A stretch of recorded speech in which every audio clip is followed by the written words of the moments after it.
ఇందులో 180 రోగాలకి ₹1 ఖర్చు లేదు, ఒక్క మందు ఖర్చు లేదు, డాక్టర్ అక్కర్లేదు, ఆసుపత్రి అక్కర్లేదు. నేను మీకు సాలిడ్ ఎగ్జాంపుల్ చూపిస్తా. 2 ఏళ్ళు మొత్తం దేశాన్నంతా ప్రపంచాన్నంతా గడగడలాడించిన కోవిడ్ జబ్బులో కోవిడ్ పాజిటివ్ అంటే లోపల క్రిములు ఉన్నాయని అర్థం. క్లియర్. పాజిటివ్స్లో 35% పీపుల్కి ఒక్క లక్షణం కూడా లేదు మన దేశంలో. 45% పీపుల్కి కొద్దిగా జలుబు, కొద్దిగా దగ్గు, కొద్దిగా తలనొప్పి లాంటివి వచ్చి 5 రోజుల్లో తగ్గిపోయింది. ఏంటి దీని అర్థం? 35 + 45 = 80. 80% కోవిడ్ జబ్బు లాంటి అందరినీ భయపెట్టినటువంటి జబ్బు కూడా దాదాపు వైద్యం లేకుండా బాగైపోయింది. ఈ డేటా ఇచ్చింది సోషల్ అండ్ ప్రివెంటివ్ మెడిసిన్ అనే ఆ విభాగం ఇచ్చింది. మనకు దాని మీద గౌరవం ఉండదు. ఆ విభాగం ఇచ్చిన డేటా ఇది అద్భుతమైన డేటా. ఇంకా 15% మందికి జ్వరం కొంచెం పెరుగుతుంది, పల్స్ ఆక్సి కొంచెం తగ్గుతుంది, రెస్పిరేటరీ రేట్ పెరుగుతుంది, అసౌకర్యం ఉంటుంది. వీళ్ళల్లో 14.5 మంది గవర్నమెంట్ వాళ్ళు ఇచ్చిన ఐసోలేషన్లో కానీ మీ ఇంట్లో ఐసోలేషన్తో కానీ బాగైనారు. నామినల్ మందులతో బాగైనారు. ఇంకా మిగిలింది 5.5. ఈ 5.5లో షుగర్ జబ్బులు, బీపీ వాళ్ళు, ఇట్లా రకరకాల జబ్బులు ఉండేటోళ్ళందరూ ఆసుపత్రుల్లో చేరినారు. గవర్నమెంట్ హాస్పిటల్లో బతికించిన లాక్డౌన్లో గుర్తుపెట్టుకోండి, ప్రైవేట్ హాస్పిటల్లో బతికించిన. టోటల్ మీద దేశంలో కోవిడ్ పాజిటివ్స్లో 0.9 మాత్రమే మరణాలు. ఈ రెసిస్టెన్స్ ఎట్లొచ్చింది? ఇతర అంటువ్యాధులకు వచ్చినటువంటి రోగనిరోధక శక్తి కోవిడ్ కూడా పనిచేసింది. ఇది సారాంశం. మనకంటే దరిద్రులు ఆఫ్రికాలు ఉన్నారు. వాళ్ళ మరణాలు 0.3, 1000లో 3, మనకి 1000లో 9. బ్రహ్మాండంగా అభివృద్ధి అయినాం, మా అంత మంగాలు లేరు అని చెప్పుకునే వెస్ట్ యూరోప్, అమెరికా, బ్రిటన్ ఇట్లాంటి చోట్ల మరణాలు 5 to 10. రోగాలు జయించినటువంటి వాళ్ళ శరీరాల్లో రోగ నిరోధకత కూడా లేదు. రోగ నిరోధకత లేని టైంలో కరోనా వచ్చి మీద పడితే ఎట్టి ఎదుర్కోవాలో శరీరానికి అర్థం కాలే, 105 తెచ్చిపోయారు.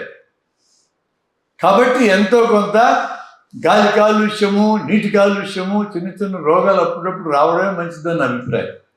అట్లా రావాలంటే మీరు మున్సిపాలిటీ సప్లై చేసే నీళ్ళే తాగాల. ఈ బాటిల్స్లో సప్లై చేసి ఇప్పుడు నేను తాగుతున్నా చూడు, ఇట్లాంటి నీళ్ళు తాగితే రోగాలు వస్తాయి. మీకు మున్సిపాలిటీ నీళ్ళల్లో కొన్ని క్రిములు ఉంటాయి. ఆ మాత్రం క్రిములు ఉంటే మనకి రెసిస్టెన్స్ వస్తుంది, అంతకంటే ఎక్కువైతే రోగం వస్తుంది. కాబట్టి ఎంతో కొంత క్రిములు ఉండే వాతావరణంలో బతికిన వాళ్ళే మీరు బతికిన వాళ్ళు. నేనే రికమెండ్ చేయడంలో క్రిములు కలపని, కలిసే ఉంటాయి కదా, నువ్వు రికమెండ్ చేసేది ఏముంది? ఈ కరోనా జబ్బు మనకి ఏం డేటా ఇచ్చింది? 180 రోగాలకు వైద్యం అక్కర్లేదు.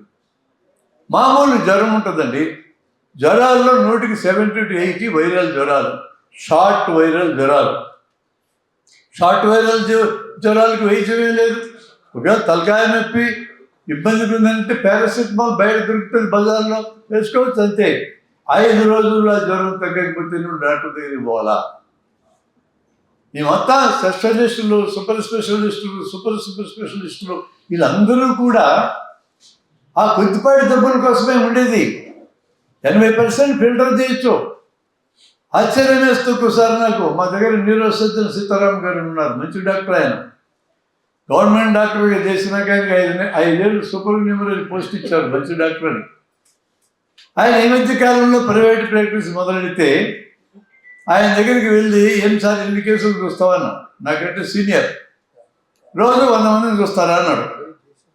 ఏం కేసులు చూస్తావన్నా? తలకాయ నొప్పి, మెడకాయ నొప్పి, నడుము నొప్పి. ఇవన్నీ నువ్వు ఎందుకు చూస్తావు సార్? నేను చూస్తాను కదా అన్న. అసలు తలకాయ నొప్పికి ఏం వైద్యం అండి, మెడకాయ నొప్పికి ఏం వైద్యం, నడుము నొప్పికి ఏం వైద్యం? 195 కేసులు ఫిజియోథెరపీతో బాగవుతాయి. ఫిజియోథెరపిస్ట్ కూడా అక్కర్లా, ఎక్సర్సైజ్ మనమే నేర్పించవచ్చు ఎవరికైనా, ప్రతి పౌరుడికి నేర్పించవచ్చు. అవి చేస్తే రావయి. 5% కదా న్యూరో సర్జన్ దగ్గరికి పోవాలా, 95కి ఎందుకు పోవాలా? ఈ కన్సెప్ట్స్ ఎవరు నేర్పాలా? ఖచ్చితంగా మెడికల్ కాలేజ్ నేర్పాలి. మా మెడికల్ కాలేజీలో మాకు cirrhosis of liver, congestive heart failure, భయంకరమైన రోగాలు గ్యారెంటీకి తెచ్చే చెప్తారు. మొదట వాటిల్లో పరీక్షలు పెడతారు. జలుబు గురించి చెప్పడం అయినా దగ్గు గురించి చెప్పండిరా, తలకాయ నొప్పి గురించి చెప్పండిరా అంటే ఎప్పుడో చెప్తారు అంతే. అసలు మొత్తం మెడికల్ ఎడ్యుకేషన్ రీవ్యాంప్ కావాలా? అది రీవ్యాంప్ కావడం నుంచి సోషల్ రెస్పాన్సిబిలిటీ రావాలి మా విద్యార్థులకి. విద్యార్థులు పూర్తి కాగానే 2 ఏళ్ళు నువ్వు గ్రామంలో పనిచేస్తేనే నీకు ఫీజు ఎలిజిబిలిటీ ఇస్తాను. అప్పుడే పాస్ అయ్యి ఉంటారు, ఇంక పెళ్లి కాలే, మీ గ్రామంలో పడి ఉంటారు 2 ఏళ్ళు. 2 ఏళ్ళు అయినా పెళ్లి చేసుకుంటాడు. ఇప్పుడు తాలూకాకి తీసుకురండి, అక్కడే పిల్లల్ని కనడనుకో. ఎంతైనా 3 ఏళ్ళ లోపల బడికి పంపాం కదా, ఈ లోపల దాకా తాలూకాలు పెట్టండి. పిల్లలు బడికి వచ్చే టైం జిల్లాకి తీసుకురా. ఒక గ్రేడేషనల్ పద్ధతిలో ట్రాన్స్ఫర్ సిస్టమ్ ఏర్పాటు చేసుకుంటే గవర్నమెంట్ ఎవరికి బాధ లేకుండా ఏర్పాటు చేయొచ్చు కదా. గ్రామాలకు పోతే మాకు ఎక్కడున్న సౌకర్యాలు అంటారు. సౌకర్యాలు కల్పించవా, గవర్నమెంట్ చేయండి ఆ పని. అంతేకాదు గ్రామాల్లో పనిచేస్తున్న డాక్టర్లకు జీతాలు ఎక్కువ ఇవ్వాలా, హౌస్ రెంట్ లేకుండా ఫ్రీగా ఇవ్వాలా. ఆ మార్పులు చేసుకోండి, ఎట్లా జనానికి ఆరోగ్యం ఇస్తారు వీళ్ళు. ఇవన్నీ నా రికమెండేషన్స్. గుడ్డి కుక్క కూడా ఎందు నేను చెప్పింది, అది నాకు తెలుసు, అయినా కూడా చెప్తున్నా. చెప్పడం నా బాధ్యత. ఆలోచించండి అంటున్నా. అలాంటి పద్ధతుల్లో కదా విద్యార్థులకు నేర్పాలి. ఇలా ప్రైవేట్ మెడికల్ కాలేజ్ అనుమతించినాం. ప్రైవేట్ మెడికల్ కాలేజ్ చాలామంది డబ్బులు కట్టి చేరుతున్నారు. వీళ్ళలో ఒక్కడన్నా గ్రామాల్లో ఉంటారని కోరిక ఉంటుందా? ఉండదు. ప్రైవేట్ మెడికల్ కాలేజ్ రావడం అంటేనే ప్రజల ఆరోగ్యం నాశనం చేయడం. రెండోది, ఎందుకు డాక్టర్లు చదువు చెప్పటంలా? నాకు కనపడ్డ మొదటి కారణం, 1 గంట 2 గంటలకి మా ప్రభుత్వ హాస్పిటల్లో డాక్టర్లు ప్రాక్టీస్ చేసుకుంటే బయటికి పోతారు. టీచింగ్ హాస్పిటల్స్లో డాక్టర్లకు ప్రైవేట్ ప్రాక్టీస్ని కర్టైల్ చేయకుండా పిల్లలకి చదువు చెప్పే సమస్య లేదు. 50 స్కిల్స్ రావాలి మెడికల్ కాలేజ్ చదివి పూర్తయినాక, ఎంబీబీఎస్ అయినాక. ఒక్క స్కిల్ అరకొరగా వస్తుంది, ఇంజక్షన్ లేదు. అది కూడా అందులో 50 అంశాలు ఉన్నాయి. 50 అంశాలు చెప్పమని పరీక్ష పెట్టండి. ఇవన్నీ ప్రాబ్లమ్స్ కనపడుతున్నాయి. నేను ఇందాక సిజేరియన్ గురించి మాట్లాడాను, మా పిల్లలు కాగితమించారు. సిజేరియన్స్ 10-15 గంటలు మించి ఉండకూడదు టోటల్ డెలివరీస్లో అన్నారు. ఒప్పుకున్నా నేను. ఎందుకు సిజేరియన్స్ పెరుగుతున్నాయి? మూల కారణాలను పరిష్కరించకుండా పైన సిజేరియన్స్ చేస్తే లోపలేస్తూ ఉంటుంది డిఎంఎండ్హెచ్ఓ. మొత్తం ఈ తెలంగాణ రాష్ట్రంలో రుచలు పోసుకుంటున్నారు డాక్టర్లు. అందుకని అన్ని దొంగ ఇండికేషన్స్ రాస్తారు. సెఫలోపెల్విక్ డిస్ప్రపోర్షన్, ఏం చేయాలి సిజేరియన్ చేయక రాసేస్తాడు దాన్నే. అసలు కారణాలు రాయరు. ఇలా దెబ్బకి తట్టుకోలేక డిఎంఎండ్హెచ్ఓకి అధికారం ఇచ్చాడు. ఎప్పుడెప్పుడైనా కాసుకొని ఉంటాడు ఆయన. డాక్టర్ల దగ్గరికి వెళ్ళి నువ్వు సిజేరియన్ ఎందుకు చేసినావు నీ కథ చూస్తా ఉండడానికి. అమ్మాయిలు నొప్పులు పట్టడానికి సిద్ధంగా లేరు, తల్లిదండ్రులు పిల్లల నొప్పులు చూడడానికి సిద్ధంగా లేరు. 2. ఇక 3వ పాయింట్, సిజేరియన్ చేస్తే నువ్వు పైసలు ఎక్కువ ఇస్తావు, నార్మల్ డెలివరీ చేస్తే ఇవ్వవు. నువ్వు నార్మల్ డెలివరీకి సిజేరియన్కి ఒకే డబ్బులు నువ్వు ఇచ్చినావు అనుకో, మా డాక్టర్లకి ఏం పని సిజేరియన్ పక్క పోవడానికి. ఒకప్పుడు సిజేరియన్ ప్రమాదకరము, ఇప్పుడు సేఫెస్టో. అంతకంటే పెద్దది ఉంది వైద్యం దగ్గర, మీరు గమనించండి. ఒక అమ్మాయికి నార్మల్ డెలివరీ చేశాం, పోస్ట్ ఆఫ్లో బండ పెట్టాం. ఆ అమ్మాయికి అటోనిక్ పీపీహెచ్ అనే కాంప్లికేషన్ వచ్చింది, గర్భసంచి ముడుచుకోదు. అలాంటప్పుడు the last resort to save that girl is hysterectomy చేయాలి, గర్భసంచి తీసేయాలి, వేరే మార్గం ఉండదు. చివరి రిసార్ట్ అది, నేను మొదటిది అంటాను. అంతకుముందు ఏం చెప్పాను నేను? పెళ్లి బాగుంది, బిడ్డ బాగుంది అన్న, బయట వండ పెట్టాను, బయట కాంప్లికేషన్ వచ్చింది. ఇప్పుడు ఏం చెప్పాలా? అయ్యా అర్జెంట్ కాంప్లికేషన్ వచ్చింది, మళ్ళీ థియేటర్లో మేము పట్టుకెళ్ళాలి, అవసరమైతే ఆపరేషన్ చేయాలి, ఆపరేషన్ హిస్టెక్టమీ కూడా కావచ్చు అని చెప్తే నా పక్క ఎటు చూస్తారు అటెండెన్స్ అంటే ఎల్లుండి చూసినట్టు చూస్తారు. ఇప్పుడు ఏదైతే సరే బాగుందన్నావు, నేను పైసల కోసం అవలపలు పట్టుకెళ్తున్నాను. మళ్ళా గ్యారెంటీకి చేస్తుంది ఆ పిల్ల. ఫుల్ బ్లోన్ అటోనిక్ పీపీహెచ్ చేస్తే బక్కదు. అదే సిజేరియన్ చేసేటప్పుడు అటోనిక్ పీపీహెచ్ వచ్చిందనుకో, నీకు చెప్పకుండానే హిస్టెక్టమీ చేసిన నా మీద కేసు ఇవ్వడం, టక్కున వెజల్స్ పట్టుకుంటా, కుదరకపోతే తీసి పడేస్తా. నేను నీ పర్మిషన్ తీసుకోక్కర్లే, ఆపరేషన్ చేసేటోడు చట్టం అట్టు ఉంది. కాబట్టి సిజేరియన్ చేసేటోడు ఈ కాంప్లికేషన్ వస్తే నేను సేఫ్. అదే డెలివరీ అప్పుడు ఆ కాంప్లికేషన్ వస్తే అన్సేఫ్. నేను సమస్య ఎప్పుడు వస్తే మీరు డాక్టర్లను కొట్టడానికి వెళ్తారు. డాక్టర్లు ఏం కొడతారండి మీరు? అక్కడ మందులు చేసే కంపెనీలు ఉన్నాయి, పరీక్షా సాధనాలు చేసే కంపెనీలు ఉన్నాయి, ఆపరేషన్ సాధనాలు చేసే కంపెనీలు ఉన్నాయి, దిక్కుమాల ఇన్సూరెన్స్ కంపెనీలు ఉన్నాయి. వీళ్ళందరూ మా అనుకుంటారు, వాళ్ళ కోసం మేము పనిచేస్తున్నాం. మమ్మల్ని ముందు పెట్టారు, తల్లులు మేము తింటాం, కేసులు మాకు వస్తాయి, వాళ్ళు హ్యాపీగా ఉంటారు. తెలుసా మీకు, దేశంలో దోసుకు తినేటోళ్ళు అదాని అంబానీలు అంటులే. రాజకీయ నాయకులు బయటికి కనపడతారు, మీరు తిడతారు, వాళ్ళు అసలు. అట్లే ఇక్కడ కూడా వైద్యం వ్యాపారం కింద మారిపోయింది. ఎవడు ఆపుతాడు దీన్ని? వైద్యం వ్యాపారం కింద మారినప్పుడు వ్యాపారస్తులందరికీ మేము ఏజెంట్ల కింద మారిపోయినాం. మా డాక్టర్లు ఎంతమంది ఆత్మహత్యలు చేసుకుంటారు మీకు తెలుసా? నేను రాసిన వీడియో చేసిన వ్యాసం రాస్తున్నా, డాక్టర్లుగా చేస్తుంది మీ పిల్లలని. దుర్మార్గమైన వ్యవస్థగా మారిపోయింది అది. పొరపాటున ఎప్పుడైనా పొట్టలో కత్తెర పెడితే ఆ కత్తెర అడంట నడుస్తూ ఉంటుంది, ఎక్సర్సైజ్ ఇస్తే కనపడుతూ ఉంటుంది. కావాలని పెడతాం ఆ కత్తెర మేము? కావాలని బిల్డింగుల్లో ఇసుక ఎక్కువ పోసి సిమెంట్ తొక్కేసి కట్టే కాంట్రాక్టర్లు ఉన్నారు, దాని కింద పడితే సస్తారు 100 మంది, వాడి మీద కేసు ఉండదు.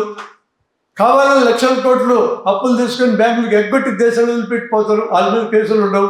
కొత్త అబద్ధాలు మాట్లాడతారు కొంతమంది రాజకీయ నాయకులు, వాళ్ళ మీద కేసులు ఉండవు. అరే పొట్టులో కత్తెర పొరపాటు పెట్టినా నేను, నా మీద కేసు గ్యారంటీ. కత్తెర పోయా, మర్యాద పోయా, కేసు వచ్చా. ఇట్లనే మా డాక్టర్ల పరిస్థితి. మీరు అర్థం చేసుకోవాలి దాన్ని కూడా. డాక్టర్లందరూ దొంగలు, వీళ్ళందరూ దోపిడీదారులు కాదు, డాక్టర్లు కాదు దొంగలు. పరిశ్రమాధిపతులు హాస్పిటళ్ళు పెట్టి, కార్పొరేట్ హాస్పిటల్ పెట్టి మాతో కూడా చాకరీ చేసుకుంటున్నారు. ఈ సంగతి మీరు గమనించరా? వాళ్ళు అక్కడ కనపడరు, లాభాలు వస్తే ఎత్తుకుపోతారు, నష్టం వస్తే ఖాళీ చేసి పడేస్తారు హాస్పిటల్ని. రోజు చూడాల్సింది మేము, మీకు జవాబులు మేము చెప్పాలా? సరిగ్గా చెప్పకపోతే కొట్లాడతారు, మాట్లాడితే దాడి చేయడానికి వస్తారు. కార్పొరేట్ హాస్పిటల్కి రాదు అనుకోండి, మిడిల్ లెవెల్ హాస్పిటల్స్ చాలా సీరియస్ క్రైసిస్ ఈరోజు ఫేస్ అవుతుంది. ఈ టైంలో 2 మాటలు నేను చెప్తా. కొన్ని రకాల విద్యలు, వైద్యపరమైన విద్యలే ప్రతి మానవుడికి చూడాలి. గుండె ఆగిపోతే ఆడించడం ఎవరికి చూడాలా? ఎక్కడో కరెంట్ షాక్ పెట్టి గుండె ఆగిపోయింది, పిడుగుపడి గుండె ఆగిపోయింది. హార్ట్ అటాక్లో కొన్ని కేసుల్లో గుండె ఆగితే నొక్కితే వల్ల బాగవుతారు, బతుకుతారు. ఇలాంటి సందర్భాల్లో ఎక్కడ ప్రాబ్లం ఉంటే అక్కడ ఉన్న జనానికి విద్య చూడాలా. మేము అట్లా నేర్పినాం, గ్రామస్తులకి, యూత్కి విపరీతంగా నేర్పినాం, విద్యార్థులందరికీ నేర్పిస్తున్నాం. మేము ఆ గుండె ఆగినోడు మా హాస్పిటల్కి వచ్చి గుండెని ఆడిచ్చే పరిస్థితి రావాలంటే ఈ లోపల వస్తాం గ్యారెంటీగా. మేము ఆ బయట గుండె ఆగిన వాళ్ళు మేము బతికించలేము. నా దగ్గరికే కరెంట్ షాక్ కొట్టి ఒకడు వచ్చాడు, 10 నిమిషాలు అయింది కరెంట్ షాక్ కొట్టి చచ్చిపోయాడు. నేను కమ్మవారిపల్లి అన్న ఊళ్ళో దాదాపు 200 మంది యూత్కి ట్రైనింగ్ ఇచ్చా తిరుపతి దగ్గర 1990s. ఆ ట్రైనింగ్లో పాల్గొన్న ఒక విద్యార్థి చదువులేదాడికి పొలం దున్నుతా ఉన్నాడు, పక్కనే పొలం దున్నే ఒకడికి పిడుగుపట్టడం ఏం పడదాలండి పై నుంచి మెరుపది కరెంట్ షాక్ పడిపోయినాడు. వీడికి నేర్పించి ఉన్నాం, అర్థమైంది వీడికి కరెంట్ షాక్ కొట్టిందని. వెంటనే పరిగెత్తి పడిపోయినాడు, మెడలో నాడి చూస్తే నాది తెలియలా. అక్కడికక్కడే పడుకోబెట్టి 20 సార్లు గుండె నొక్కితే లేచి కూర్చొనేమైంది నాకు అన్నాడు. నీ గుండె ఆగిపోతే నాడిచ్చిన అన్నాడు. ఒక ఎక్స్పీరియన్స్ చాలు జీవితంలో 100 మందికి చెప్పుకుంటున్నాడు, నేను బతికించిన మనిషిని. అలాంటి విద్యలు జనానికి నేర్పకపోతే ఎలా అంటున్నా. మేము 2008-9 ప్రాంతంలో ప్రభుత్వంతో కోఆపరేట్ చేసినప్పుడు మేము అడిగిన ప్రభుత్వాన్ని, అయ్యా ఆర్ఎంపీలు అందరూ కూడా ఒక రకంగా లేరు, ఆర్ఎంపీలు ప్రజలంటే ప్రేమ ఉండేటోళ్ళు ఉన్నారు, కార్పొరేట్ల దగ్గరికి కేసులు పట్టుకెళ్ళి కమిషన్లు తీసుకునేటోళ్ళు ఉన్నారు. మేము ఈ మొదటి గ్రూప్ గురించి మాట్లాడుతున్నాం, వాళ్ళ గురించి మేము మాట్లాడటం లేదు. వాళ్ళ దగ్గరికి కమిషన్లు ఇవ్వడానికి పోతున్నారంటే ఆడు పిలిస్తేనే కదా పోతున్నారు. వాళ్ళు డిన్నర్లో పెడతారు, వాళ్ళ హాస్పిటల్ మీద కూర్చోబెట్టి మీటింగ్లో పెడతారు. అట్లా ఏమో వాళ్ళైతే కేసులు పట్టి రావాలా, వాళ్ళందరూ పోవాలా. ఎడపోతారు నువ్వు కేసులు పిలుచుకొచ్చుకుంటుంటే? అది ఒక అరాచకమైన పని, అది కార్పొరేట్లు చేసే తప్పుడు పని. ఆ పని వాళ్ళు చేయకూడదు, ఇల్లు చేయకూడదు. కానీ మేమన్నది ఏంటంటే, మీకేం ఇంట్రెస్టు వీళ్ళందరి మీద, గ్రామీణ వైద్యుల మీద అడిగినాం గవర్నమెంట్ని. వీళ్ళ ద్వారా మేము ప్రజల ఆరోగ్యాన్ని భద్రపరచుకోవాలనుకుంటున్నాము అంటే, మీరు ఈ కన్సర్న్ సంస్థలు ఉన్నాయి, ఐఎంఏ కానీ అపనాని కానీ, లేదా మీ తెలంగాణలో ఉంటుంది నర్సింగ్ హోమ్స్ అసోసియేషన్, ఇట్లతో మాట్లాడండి. మేము వాళ్ళకి మందుల సంగతి నేర్పము, జబ్బుల గురించి నేర్పిస్తాం. ఏ జబ్బులు చిన్నవి వాటిని గ్రామం లెవెల్లోనే మీరు పరిష్కరించడం సాధ్యం అనేది ఒక సెట్టు. ఏవేవి పెద్ద పెద్దవి వాటిల్లో మీరు ఏళ్ళు పెట్టకూడదు, ఈ సెట్టు 2 నేర్పిస్తాం, మేము సిలబస్ చేసి ఇచ్చాము. అందులో నాకే తప్పు కనపడదు. చిన్న చిన్న వైద్యాల కోసము పెద్ద పెద్ద డాక్టర్ల దగ్గర పోకూడదు. పెద్ద పెద్ద వైద్యాన్ని చేతగానోడు చేయకూడదు. చేతగానోడు ఆడు ఆర్ఎంపీవాడు అయితే ఆర్ఎంపీవాడు చేయకూడదు. నేను ఎంబీబీఎస్, నాకు చేతగాని వైద్యం న్యూరో సర్జరీ, నేను తలకాయ వదలగొట్టకూడదు. నాకు చేత కాదు. నాకు చేత అయితే చేయొచ్చు. ఎంబీబీఎస్ వాడు ఏ స్పెషాలిటీ వైద్యమైనా చేతనవుద్దు నిరూపించుకుంటే చేయొచ్చు. ఎంబీబీఎస్ అంటే అర్థం ఇది. ఇంకా కొంతకాలం పోతే చట్టం అట్లా ఉండదు. ఎంబీబీఎస్ వాడు ఏం చేయటం లేదు, సూది వేయడం తప్పని వస్తుంది చట్టం. నేను చదివినప్పుడు ఆ చట్టం లేదు కాబట్టి నేను హార్ట్ ఆపరేషన్ కూడా చేయగలిగిన 2000 దాకా. ఎంబీబీఎస్ వాడు ఎవడు చేస్తాడు, ఇప్పుడు ఎవడు చేయనిస్తాడు. ఇప్పుడు చేసే సమస్య లేదు, చరిత్ర అది. 16 స్పెషాలిటీ చేయగలిగిన నా గడ్డమేవుడు వల్ల. ఇప్పుడు చేయటంలా జనంలో ఆలోచనలు మారిపోయినాయి. తలకాయ నొప్పి వచ్చి డైరెక్ట్గా ఎంఆర్ఐ వెళ్తున్నాడు, మా దగ్గరికి ఏం రాడు. గుండెలో చురుక్కు అంటే కార్డియాలజిస్ట్. అరే నీ హార్ట్ అటాక్ చురుక్కు అని రాదు, అది మా అందరికీ తెలుసు. చురుక్కు అని వచ్చేది కండరం నొప్పి. అడుగుతాం మేము, ఎక్కడ నీకు నొప్పి అంటాం. చురుక్కు అంటుంది సార్. ఒక ఏళ్ళతో చూపిస్తాను, అడుగుతాం. ఇటు నొక్కి ఇటు అన్నాడు అనుకో, ఒక్క చోట పాయింటెడ్గా నొప్పి కానీ చెస్ట్ మీద చూపిస్తే అది గుండె నొప్పి కాదు, ఫండమెంటల్ పాయింట్ అది. ఇట్లా పెడతాడు చెయ్యి, గుండె జబ్బు అయితే ఇట్లా ఎంతసేపు అడిగిన ఇట్లా పెడతా ఉంటాడు. అది మంటలాగా వస్తుంది, బరువు ఎత్తినట్టు వస్తుంది, లేదా బిగిదీసినట్టు వస్తుంది. ఈ 3 రకాలుగానే వస్తుంది. ఇక్కడైనా వస్తుంది, పైపొట్లో అయినా వస్తుంది, ఎడం పక్కైనా వస్తుంది. ఎడం చేతికి, ఎడం దవడకి, ఎడం భుజానికి పోతుంది. క్లాసికల్ బిహేవియర్ ఇది. అన్నిట్లో అందరిలో ఉండదు క్లాసికల్ బిహేవియర్. డయాబెటీస్ ఉన్న వాళ్ళకి అంత క్లాసికల్ ఉండదు. ఏమైనా హార్ట్ అటాక్ ఎక్కడొస్తుందో ఆ లక్షణాలు నేర్పడం చాలా సులభం. నేను అందరికీ నేర్పాలి. అది మేము పిల్లలకి నేర్పిస్తున్నాం. వాళ్ళకి రాదు హార్ట్ అటాక్, వాళ్ళ అమ్మనాన్నలకు రావచ్చు. వస్తే వెంటనే బతికించాలంటే ఆ పిల్లోడికి వస్తే బతికిస్తాడు, మా దగ్గరికి వచ్చితే కూడా బతకడు. ఫండమెంటల్స్ విషయాలు, ఆరోగ్యానికి సంబంధించి కానీ డిసీజులో బేసిక్ విషయాలు కానీ ప్రజలందరికీ నేర్పించాలనేదే మా యొక్క అభిప్రాయం. ఇలా మూఢనమ్మకాలు ఎంత నష్టం జరుగుతుందో చెప్పనక్కర్లేదు. ఒక సంఘటన చెప్పి నేను ముగిస్తా. మా ఫ్రెండ్ ఒకడు మంచి భక్తుడు వెంకటేశ్వర స్వామికి. నేనేం భక్తిని నెగిటివ్గా ఏం చెప్పటం లేదండి, మీరు అట్లా అనుకోవాకండి. భక్తులు ఉంటారు సమాజంలో, రాజ్యాంగం అనుమతించింది ఉంటారు. వాడు ఆ భక్తితో ఆపరేషన్ థియేటర్లో నిలువెత్తు బొమ్మ పెట్టుకున్నాడు. వాడి ఇష్టం, వాడి ఆపరేషన్ థియేటర్. రోజు దండం పెట్టి ఆపరేషన్ చేస్తాడు, అది కూడా వాడి ఇష్టం. ఒకరోజు ఎన్ని ఆపరేషన్ చేసుకుంటాడు ఒకటి వచ్చాడు. ఈడు వెంకటేశ్వర స్వామి భక్తుడు. ఈడు వెళ్ళి దండం పెట్టి బల్లెక్కి పడుకున్నాడు. ఏం కోరుకున్నాడు పేషెంట్? నాకు ఆపరేషన్ బాగా జరిగేటట్టు చూడు, ఇదంతా వెంకటేశ్వర పని అనుకున్నాడు. ఈ డాక్టర్ వెనకొచ్చి, మా డాక్టరు నమస్కారం పెట్టి వెంకటేశ్వర స్వామికి, ఈ ఆపరేషన్ బాగా జరిగేటట్టు చూడు అని వాష్ చేసుకోవడానికి పోయాడు. వాష్ చేసుకుని లోపలికి వచ్చిన పేషెంట్ మాయమైపోయాడు. ఎందుకు పోయినాడు? ఆపరేషన్ చేయాల్సింది వెంకటేశ్వర స్వామి కాదు, డాక్టర్ ఆపరేషన్ చేయాల్సి వస్తే వెంకటేశ్వర స్వామికి అప్పచెప్పినట్టు భయమే చెప్పిపోయినాడు. లేవా మా వాళ్ళకి నమ్మకాలు మాత్రం. విజయదశమిలో సామాన్లన్నీ బయట మారేసి బొట్లు పెట్టుకోండి అయ్యాక పట్టుకెళ్ళి ఆపరేషన్ చేస్తాండి. మీరు ఒప్పుకుంటారా? ఒప్పుకుంటారా మీరు? మరి పనికిమాల సినిమా చూసినారు కదా మీరు. ఆ కన్సెప్ట్ చెప్పింది కదా దాంట్లో. క్రిటికల్గా చూడటం ఎప్పుడు నేర్చుకుంటాం మనం? ప్రతి ఒక్కదాన్ని క్రిటికల్గా చూడాల్సిందే, చూసి మొత్తం సంస్కరణ చేయాల్సిందే. మనకేం ముందే ఏర్పరచుకున్న అభిప్రాయం అక్కర్లేదు, నాకు కూడా అక్కర్లేదు. I am concerned about the health of my people. మొదటిన జనం, ఆ జనంలో నేను భాగం. తర్వాత నేను డాక్టర్ని, తర్వాత నువ్వు గ్రామీణ వైద్యుడు, తర్వాత నువ్వు స్పెషలిస్ట్. అంతే. అలా మనం చూసినప్పుడు తెలంగాణలో ఆరోగ్యం సాధించాలంటే ఏమేం చేయాలో లిస్ట్ అవుట్ చేసుకోవాలి. రికమెండేషన్లు ఉన్నాయి. నేను అంటున్నా, ఈ ఆర్ఎంపీలు పిఎంపీలు అందరూ ఘోరాలు చేస్తున్నా అంటున్నారు. నిజమే, కొంతమంది ఘోరాలు చేస్తున్నమాట నిజమే, నాకు తెలుసు. కానీ చాలా తెలివిగల వాళ్ళు కూడా ఉన్నారు అందులో. చూసి చేసేటోళ్ళు ఉన్నారు, విచిత్రం, నాకు తెలుసు వాళ్ళు. నేనే చేయమని చెప్పను, నేనే చేయబట్టి నేర్పను కూడా. ఇటు చూస్తే పట్టుకుంటున్నారు.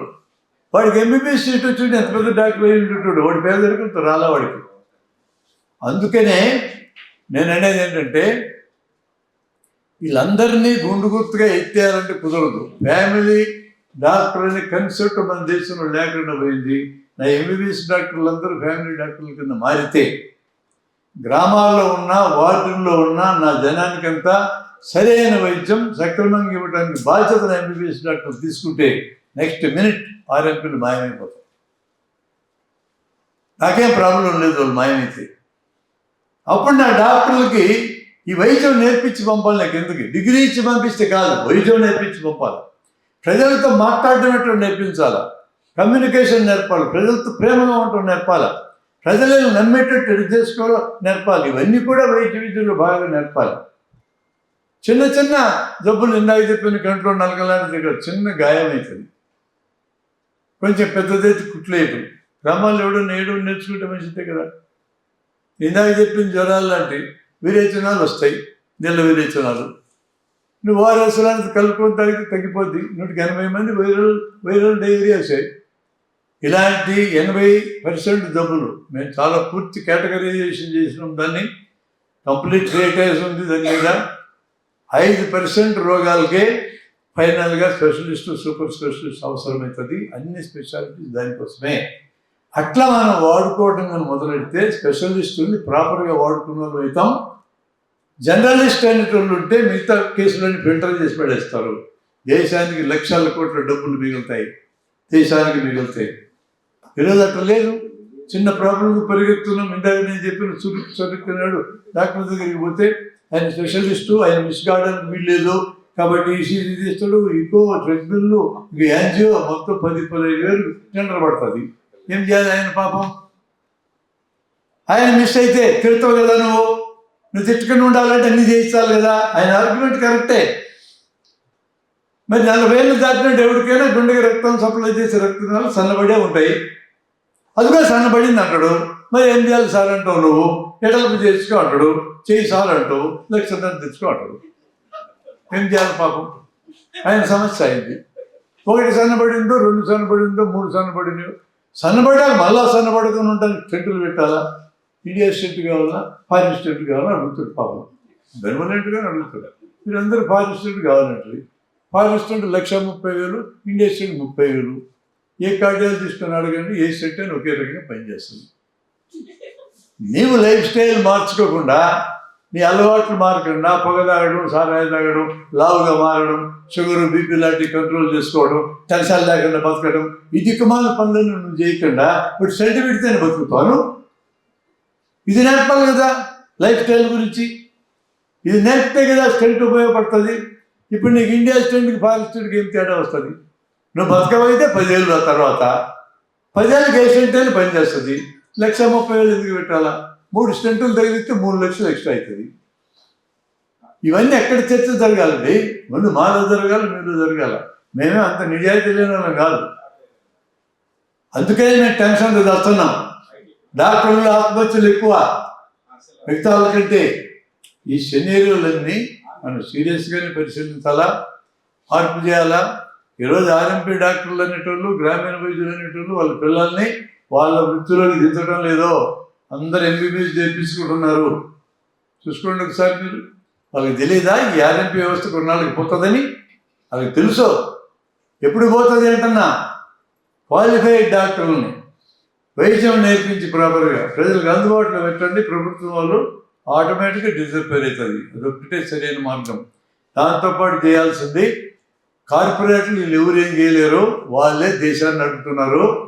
కాబట్టి వాళ్ళని కట్టేలు చేయడానికి పౌర సమాజాన్ని సెన్సిటైజ్ చేసి ఒత్తిడి చేయడం మరో పక్క చేయాలా. ఇందాక మా పిల్లలు ఇచ్చిన కాగితం ప్రకారం సిజేరియన్లు తగ్గించడం మీకు జన్మకి తరం కాదు, సాధ్యం కాదు. అది పైగా ముహూర్తం పెట్టుకొని వస్తున్నారు వాళ్ళు.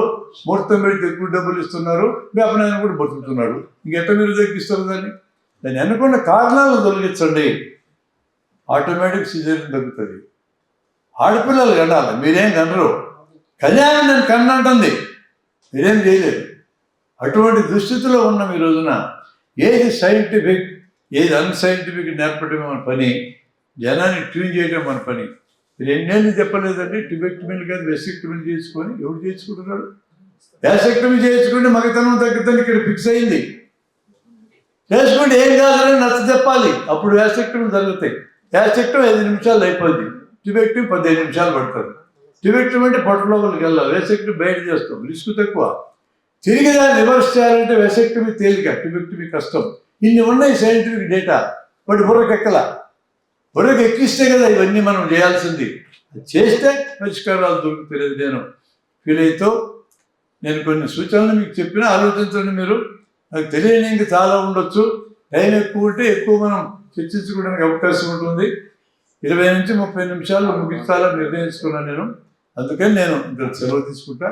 Thank you very much for giving this nice time.